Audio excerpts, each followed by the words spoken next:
A really good way of upgrading your cocktail is thinking about seasonality. And if you want to make great cocktails, you really should be thinking about your ingredients and whether or not they're seasonal. We've got some really great strawberries. So I went to the farmer's market. I got these locally sourced organic strawberries. I'm going to make you guys a cocktail called a 1-2 punch. Today's Educated Barfly video is sponsored by the Educated Barfly. I don't know if you guys know this. Some of you do, some of you don't, but we've got lots of really good products in our store and we are constantly adding to those products. One of our very new additions, freeze-dried garnishes. So whereas a dehydrated garnish gives you sort of like a more tea-like caramelized scent, the freeze-dried version of that is a little bit brighter, and then all the sugars when you freeze dry it come to the surface, and so you get a very bright, fresh orange flavor. These guys have been a real big hit since we put them in the store. We get lots of orders for them. We also have a little bit of glassware. We have our now kind of iconic Nick and Nora style glass that we did in a regular and honeycomb pattern. This is a 6-ounce glass, kind of Nick and Nora style. And we have a brand new, more coupe style glass. It's 7 ounces. We also have the honeycomb pattern in this as well. So if you're a fan of the channel and you want to help us out, this is a very good way to help the channel and then also get something out of it. A lot of this is the glassware that you see in our videos, and so you'll be able to recreate the same cocktails that we make in the studio at home with the best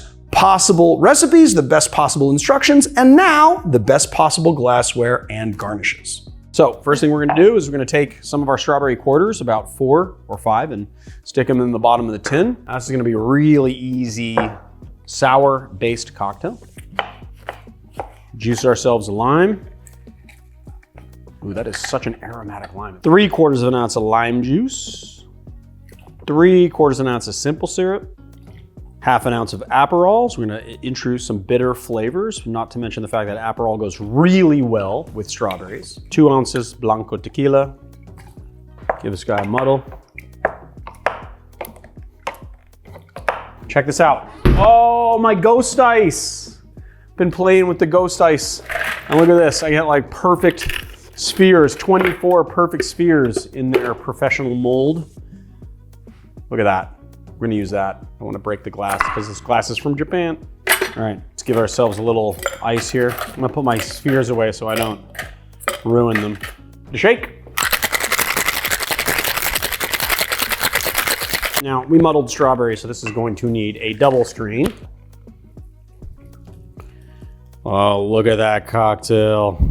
Look at that perfectly sphere ice too. And then some little freeze-dried strawberries for garnish. We're gonna take these toothpicks, these lovely kind of low profile toothpicks here, and we're gonna like kind of offset these guys. I wanna see if I can't do 3. And then we're gonna poke them through at an angle so they come down in a V shape. And then what you do is you can pinch it on the glass like so, and you just have like a nice garnish. Let's give it a taste. It tastes exactly how you think it's gonna taste. It's got punchy strawberry right on the front, nice and sharp on the lime, balanced out by the simple syrup. But then on top of that, you have that Aperol, which is making things a little bit bitter, pairing really nicely with the strawberry, and also the notes of agave, because what's really nice about this cocktail is that even though it has all of these different elements that are pretty strong flavors, the agave is not lost in it at all. So there it is, guys, the 1-2 punch.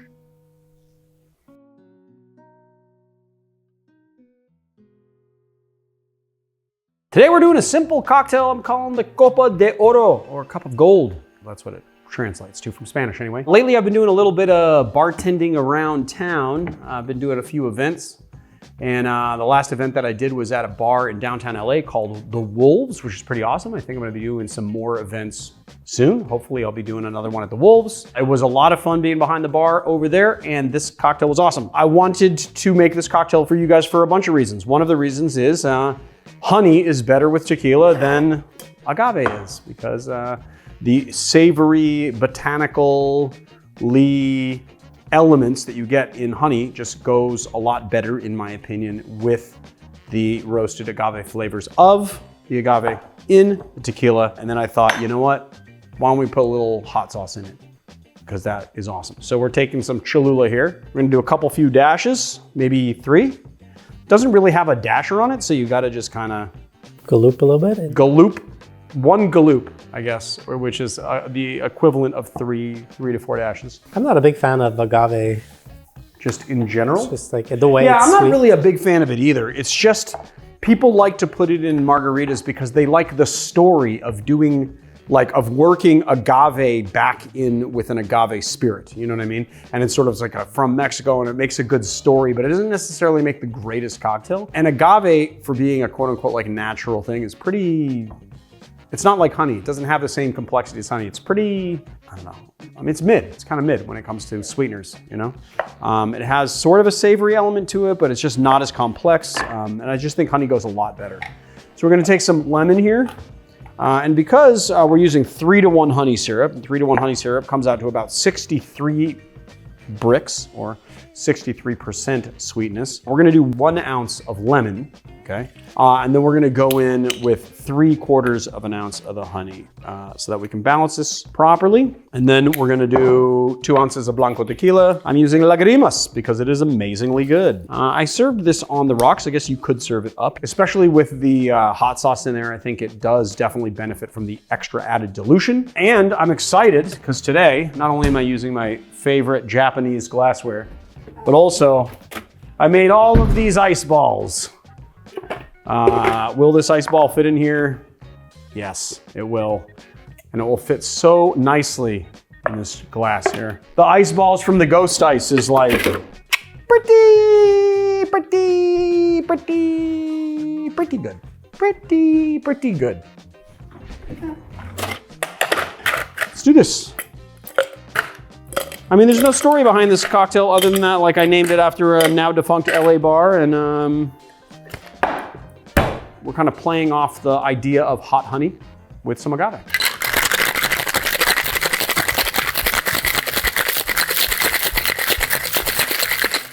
And we're gonna give this a strain. That filled up real quick.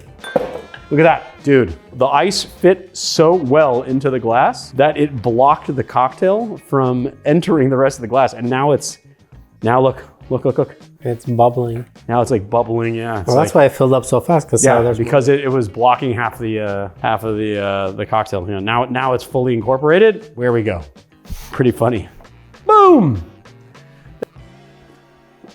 Yes, there's like everything that is great about tequila cocktails. Kind of like a margarita. You get the honey, you get that nice spice kind of on the finish. You get those roasted agave flavors, obviously the lemon, which is basically playing up this kind of spicy lemon sour with a little bit of the complexity of the honey. And then you get the tequila tying it all together. It is an amazingly good cocktail. There it is, the Copa De Oro.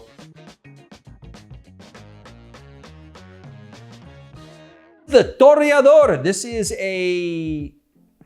well, some people say it's a pre-margarita Mexican classic cocktail. It is a daisy in the margarita category, and it looks very interesting and awesome. We're doing a little bit of a modern build on it though, because we're gonna be adding in a little bit of simple syrup. All right. And look what I got. You see what I got on my cutting board here?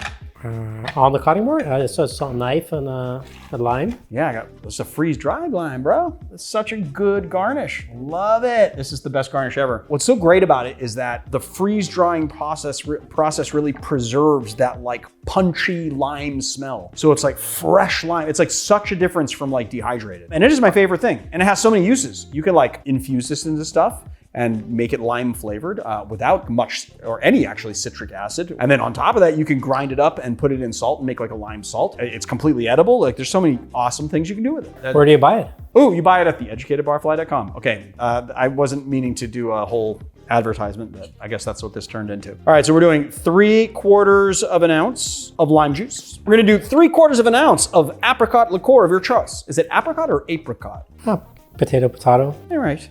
Fair enough. The 3/4 of an ounce of apricot liqueur. That's not gonna balance. So we're gonna help it with a little 1/4 ounce here of simple syrup. And we're gonna follow that up with a little Blanco. I always wanna say Blanco tequila, but it's Tequila Blanco. Sí. And 2 ounces of Blanco tequila. No? Tequila Blanco. Sí. I'm very excited, because we have the prototype of a new glass. I'm very excited about this glass. It's wonderful. Shake.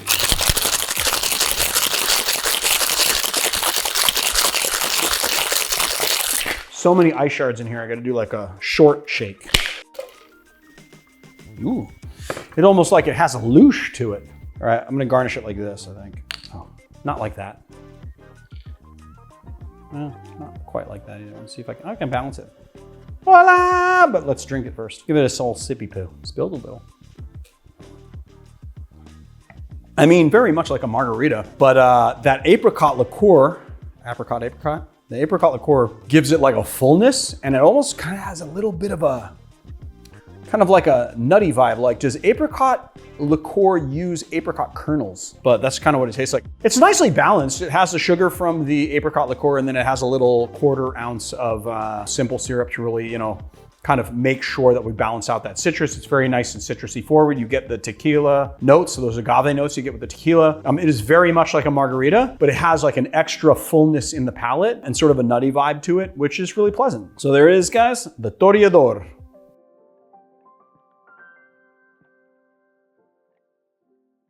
I gotta say, I think that this is my most proud moment. Like, I actually finally have a copy of the book that I wrote. It took me a 1.5 years to write this book. I'm very proud of it. So I would just implore everyone to go buy a book. The more books you buy, the better it is for me, and then I can make another book for you guys. I'm already thinking about new books, but I'm just super proud of this, and I just hope that you guys really enjoy it. So go out. There is a Genius link below this video and buy this book. I think you guys will really like it, and I worked really hard on it, and I love you guys, and you love me, and I love you, and you love me. It's a love fest over here, so pick up my book.